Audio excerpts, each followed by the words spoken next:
Hello everyone, स्वागत छ यहाँहरूलाई अनलाइन लेक्चर्स इन नेपालीमा।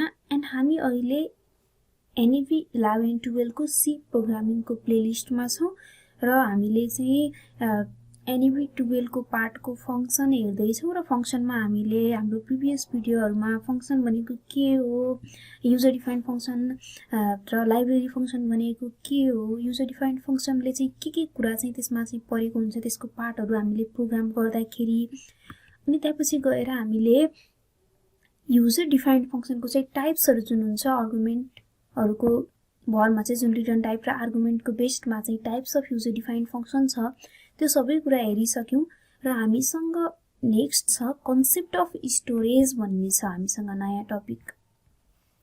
अब कन्सेप्ट अफ स्टोरेज भनेको चाहिँ के हो त भनेर हामीले हेर्यौं भने कन्सेप्ट अफ स्टोरेजमा चाहिँ हामीसँग सी प्रोग्रामिङमा 4 टाइप्सको चाहिँ concept of storage storage class चाहिँ हामीले पढ्नु पर्छ। 4 टाइप्सको स्टोरेज क्लास चाहिँ छ खास हामीसँग, तर हाम्रो सिलेबस अनुसार चाहिँ हामीले पढ्नु पर्ने भनेको एउटा अटोमेटिक एन्ड अर्को एक्सटर्नल भन्ने चाहिँ हामीले पढ्नु पर्छ। तर फर नलेज मैले चाहिँ यो 4 टाइप्सकै स्टोरेज क्लासहरुको चाहिँ हल्का केही कुराहरु चाहिँ केही इन्फर्मेसनहरु चाहिँ प्रोवाइड गराउँछु। सो अब कन्सेप्ट अफ स्टोरेजमा हामी टपिकमा छिर्नुभन्दा अगाडि हामी के बुझौं भने हामीले सी प्रोग्रामको एभ्री भेरिएबल हामी चाहिँ जब भेरिएबलहरु डिक्लेयर गरिन्छ, इनिशियलाइज गरिन्छ, सी भेरिएबलको चाहिँ जहिले पनि 2 प्रोपर्टी हुन्छ के भनेको दुईटा प्रोपर्टी हुन्छ।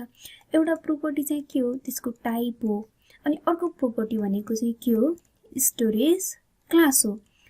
अब टाइप भनेको चाहिँ के हो भन्नेतिर गयो भने टाइप भनेको त डाटा टाइप हो। हामीले जुन इन्ट, क्यार, फ्लोटहरु अलरेडी पढिसक्यौं डाटा टाइपहरु, त्यो चाहिँ टाइप हो, एउटा प्रोपर्टी भयो। अनि यो स्टोरेज क्लास जुन छ यसले चाहिँ के डिनोट गर्छ भने हाम्रो चाहिँ भेरिएबलको हाम्रो प्रोग्राममा भएको भेरिएबलको स्कोप, त्यसको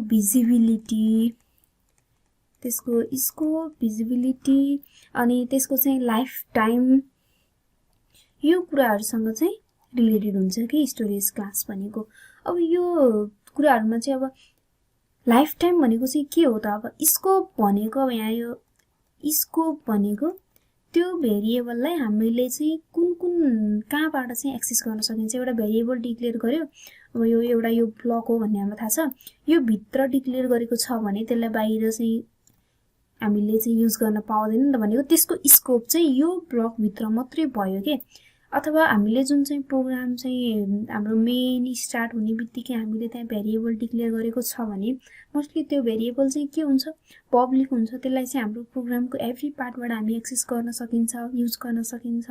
यो कर्ली ब्रेसेस भित्र मात्रै त्यसलाई डिक्लेयर गरेको छ भने त्यसलाई त्यही कर्ली ब्रेसेस भित्र मात्रै त्यही ब्लक भित्र मात्रै युज गर्न सकिन्छ। त्यो भनेको त्यसको स्कोप भयो। अनि अर्को हुन्छ लाइफ टाइम भन्छ। अब त्यो हामीले भेरिएबल डिक्लेयर गर्यो, त्यसले चाहिँ हाम्रो मेमोरीलाई चाहिँ कति टाइमसँग चाहिँ अकुपाई गरेर बस्छ त, कति बेलासँग चाहिँ हाम्रो प्रोग्राममा त्यसले मेमोरीको स्पेस खान्छ त भन्ने कुरा चाहिँ त्यसको लाइफ टाइमसँग चाहिँ डिपेन्ड हुने भयो। भनेको लाइफ टाइम भन्ने बित्तिकै length of the time the variable holds a value, त्यो भेरिएबलले कति टाइमसँग कुनै भ्यालु होल्ड गर्छ, कति टाइमसँग त्यसले चाहिँ मेमोरी अकुपाई गरिरहेको हुन्छ, त्यो रिलिज हुँदैन भन्ने कुरा हुन्छ।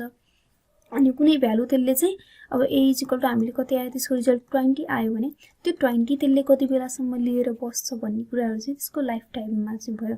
अब स्कोप भनेकै के हो, यो स्कोप भिजिबिलिटी भनेको स्कोप भनेकै यसको भिजिबिलिटी हो। त्यसलाई चाहिँ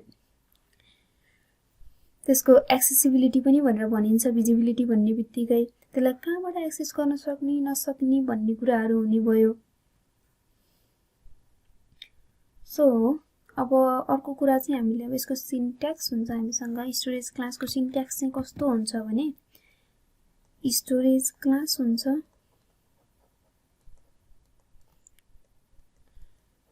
स्टोरेज क्लासको अब नाम के हो, हामीसँग 4 टाइप्स अफ स्टोरेज क्लास छ भनेको छौं। 4 टाइप्स चाहिँ के हो त भन्यो भने हामीसँग अटो, एक्सटर्न, स्ट्याटिक र रजिस्टर भन्ने हुन्छ। अनि त्यसपछि त्यो स्टोरेज क्लासको नाम, अनि त्यसपछि हाम्रो त्यो भेरिएबलको डाटा टाइप के हो र भेरिएबलको नाम चाहिँ के हो, भेरिएबलको नेम यो चाहिँ के हुन्छ, सिन्ट्याक्स हुन्छ स्टोरेज क्लासको।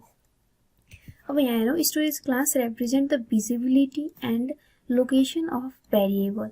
अब त्यसको भिजिबिलिटी र त्यो भेरिएबल चाहिँ कहाँ स्टोर भइरहेको हुन्छ भन्ने कुराहरूसँग चाहिँ यो रिलेटेड हुन्छ। And it tells from what part of code we can access a variable. अनि अर्को चाहिँ हामीले कुनै भेरिएबल डिक्लेयर गर्यौँ भने त्यसलाई कहाँबाट चाहिँ एक्सेस गर्न पाउने, कहाँसम्म एक्सेस गर्न पाउने, कहाँबाट त्यसलाई एक्सेस गर्न मिल्दैन, कसरी डिक्लेयर गरेको छौँ भने कुन क्लासले डिक्लेयर गर्दाखेरि अल प्रोग्राममा चाहिँ त्यसलाई एक्सेस गर्न मिल्छ र कुनबाट गर्दाखेरि चाहिँ त्यो आफ्नो जुन ब्लकमा डिक्लेयर भएको छ त्यहाँबाट मात्रै एक्सेस गर्न मिल्छ भन्ने कुराहरू आउँछ। Storage class in C is use to describe following things भनेको त्यसको स्कोपहरू हुन्छ। अनि त्यसपछि त्यो चाहिँ कहाँ चाहिँ स्टोर हुन्छ त त्यसको लोकेसन भन्ने कुरा हुन्छ त्यो भेरिएबल। अनि त्यसमा भ्यालु चाहिँ इनिसियलाइज भएको नभएको भन्ने कुरा हुन्छ। अनि त्यसको लाइफ टाइम, त्यसले चाहिँ कति टाइमसँग चाहिँ भ्यालुलाई होल्ड गरेर बस्छ, कति टाइमसँग त्यसले चाहिँ कुनै मेमोरी अकुपाई गरेर बस्छ भन्ने कुरा आउँछ। अब हामीसँग यहाँ हेऱ्यौँ भने 4 टाइप्सको चाहिँ छ भन्यौँ। 4 टाइप्सकोमा अटोमेटिक, एक्सटर्नल, स्ट्याटिक, रजिस्टर। यो चाहिँ हाम्रो सिलेबसमा चाहिँ यो दुईटालाई भनेको छैन, यो दुईटा जस्ट फर नलेजको लागि मात्रै मैले यो पनि छ भनेर इन्क्लुड गरेको छु। किनकि फर सिलेबस ओरिएन्टेड मात्र नभएर कोही चाहिँ सी प्रोग्रामिङ नै हेर्दै हुनुहुन्छ भने उहाँहरूको लागि चाहिँ सजिलो हुन्छ।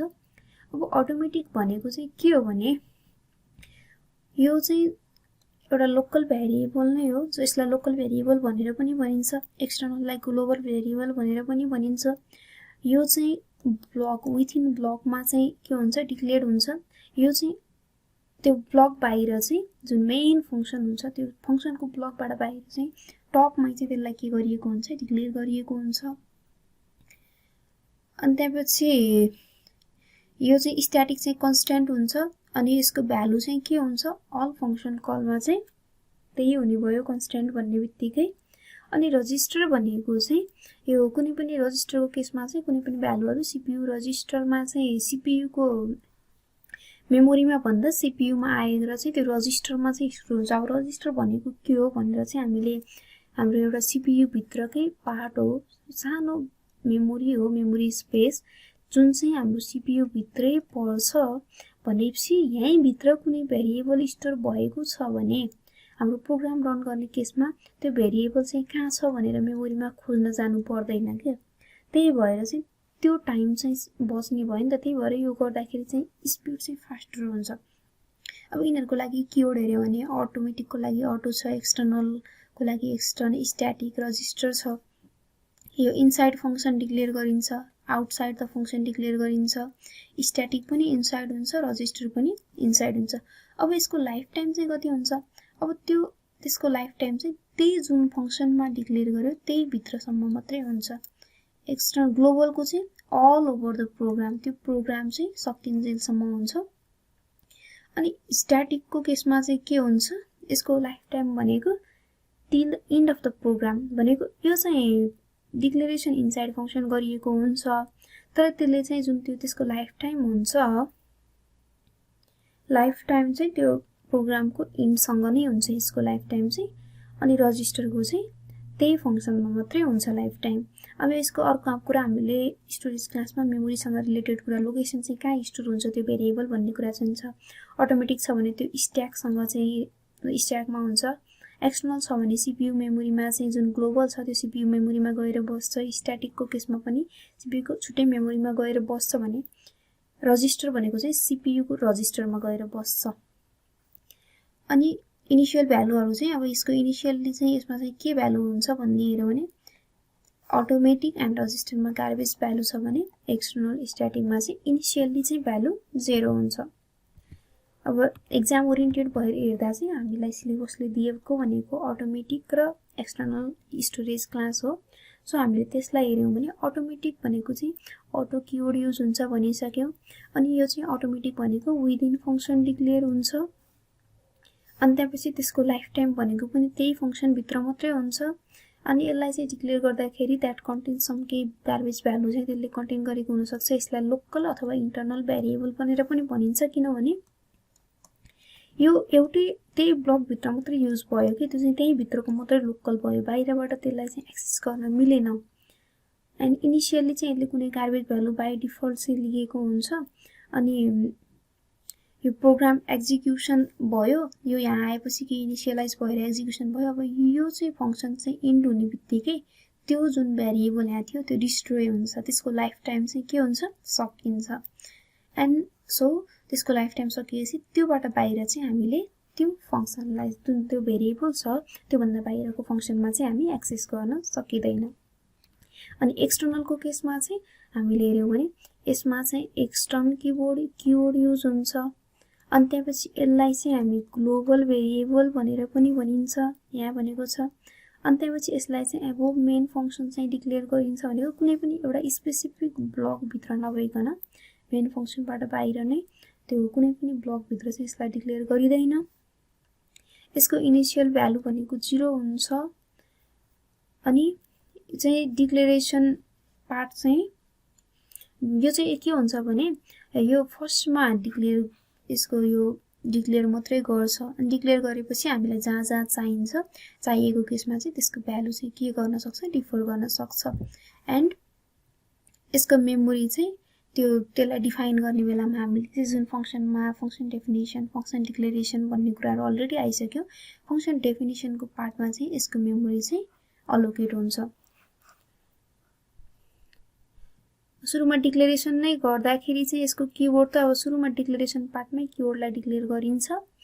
अनि त्यसपछि हाम्रो मेमोरी डेफिनेसन जुन त्यो फंक्सन डेफिनेसनको पार्ट छ, डेफिनेसनको पार्टमा चाहिँ हामी के गरिन्छ, मेमोरी चाहिँ अलोकेट हुन्छ। यसमा चाहिँ हेर्यौं भने the external storage class is used to give a reference of global variable.